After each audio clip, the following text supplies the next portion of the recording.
Aldi has just announced that they are going to roll out a series of sales trying to roll back the prices to 2019 for certain products and certain products only this Thanksgiving season.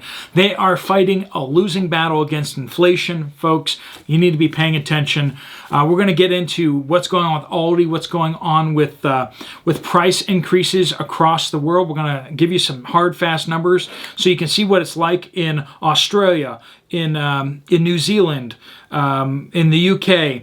We're going to be looking at numbers there and just kind of how these companies are fighting back against inflation as best they can and how it really ultimately is a losing battle.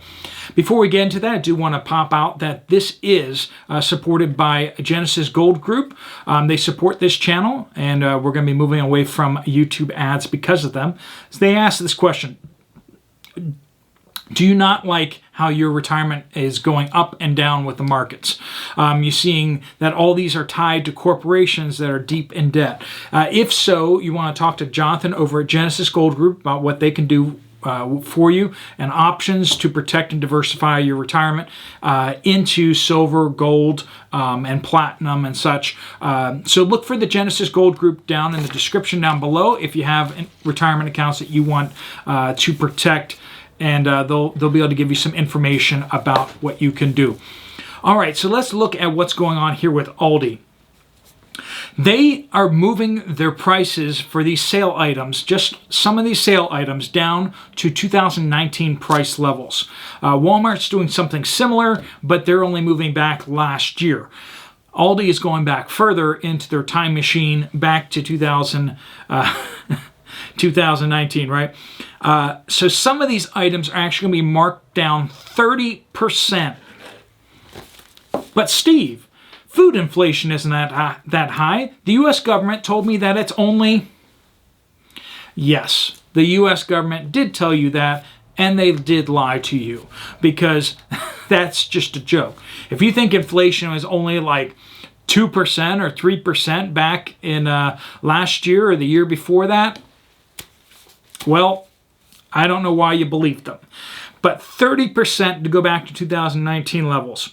So if you are purchasing Thanksgiving in 2019, just imagine that it costs 30% or 25% more now.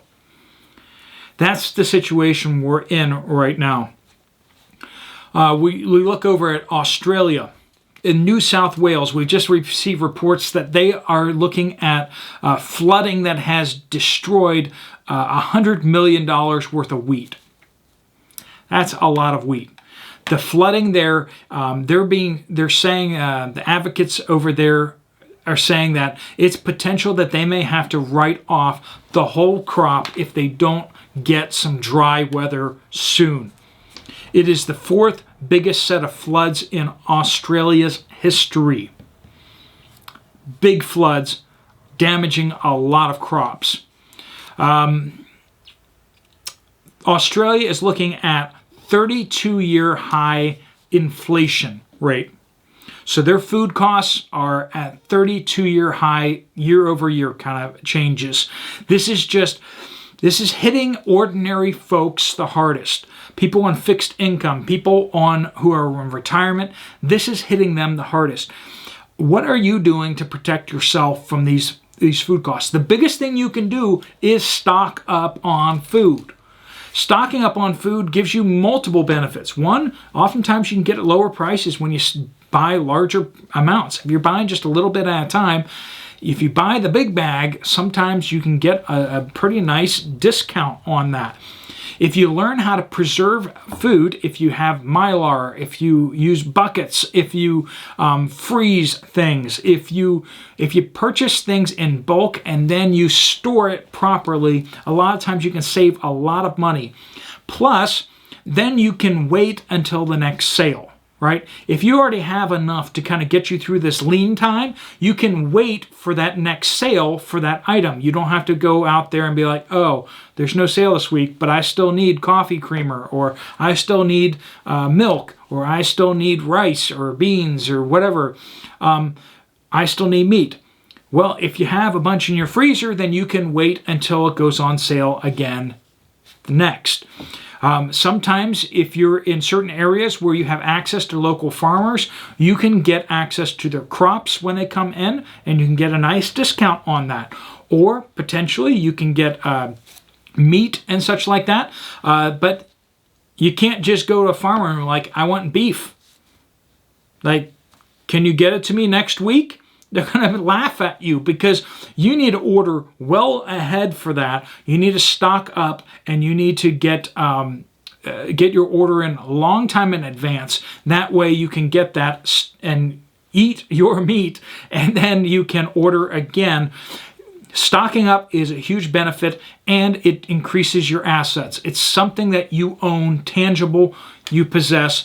There is not inflation on food that you have in your pantry, except it kind of goes up in value. So it's not going up in value. It's just going up against the currency that you live in. Don't think of it as you making money, because I promise you that chicken isn't taking more work to make. It's just your currency is collapsing against the chicken in that can. Going over to the UK, where the official food inflation rate is 11.6%. And if you believe that, oh man, it's, as I was looking for the food inflation rate in the UK, it is,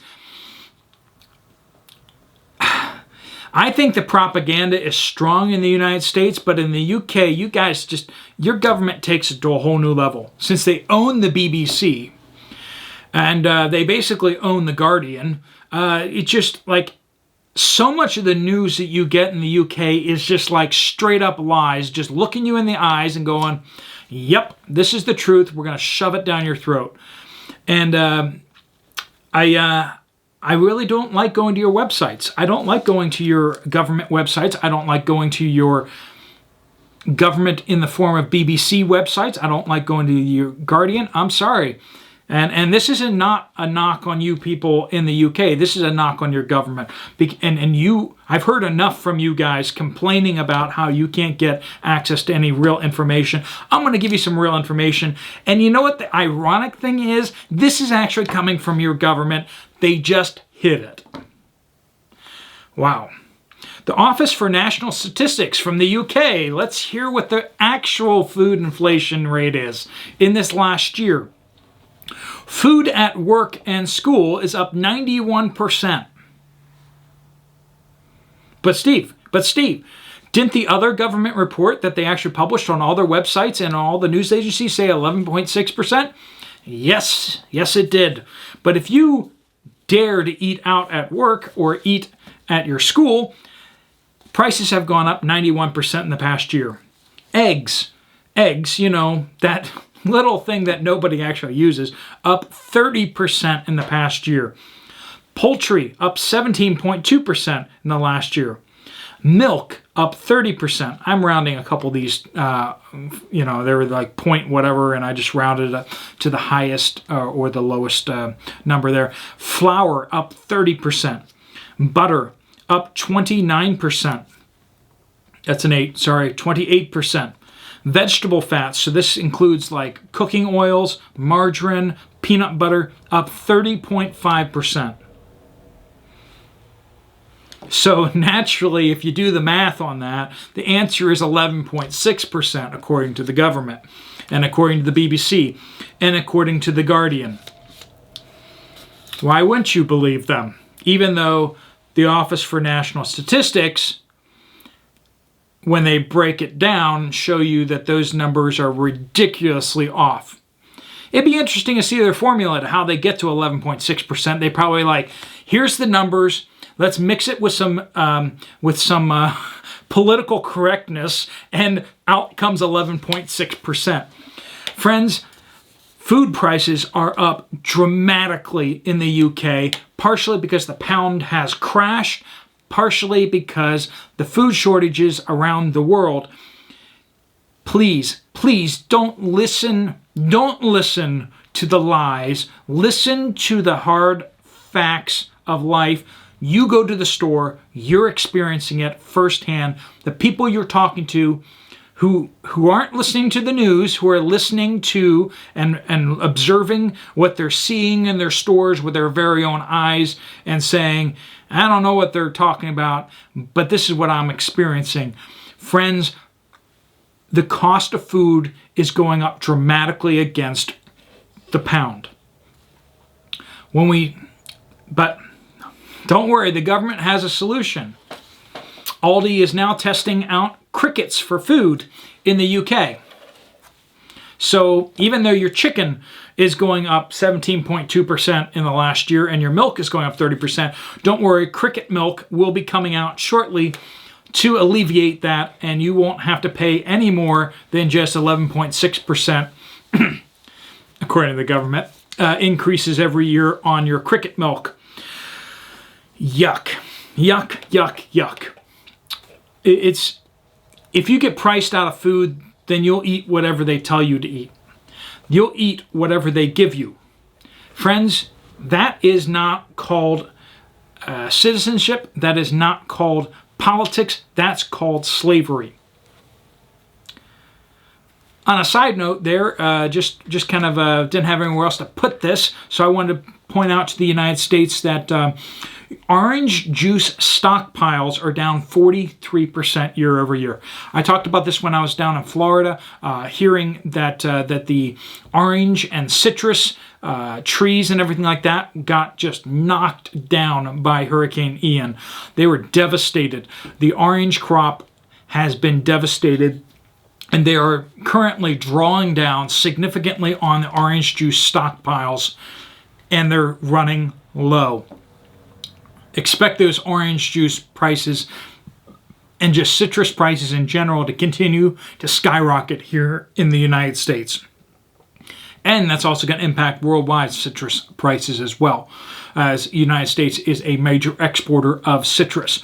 All right, folks, hopefully these numbers were eye-opening and useful to you, particularly the UK, seeing what the degradation of the pound looks like in real terms. Is it Weimar Republic-like craziness? Is it like Zimbabwe? It is getting up there, and if it continues to accelerate, you will be seeing more and more of those comparisons. But right now, we're just seeing a lot of people hurting as they're trying to purchase things on fixed incomes and fixed salaries. All right, folks, if you found this video useful, helpful, you might want to check out this other video from me as well. Otherwise, I will see you later. Steve Poplar out.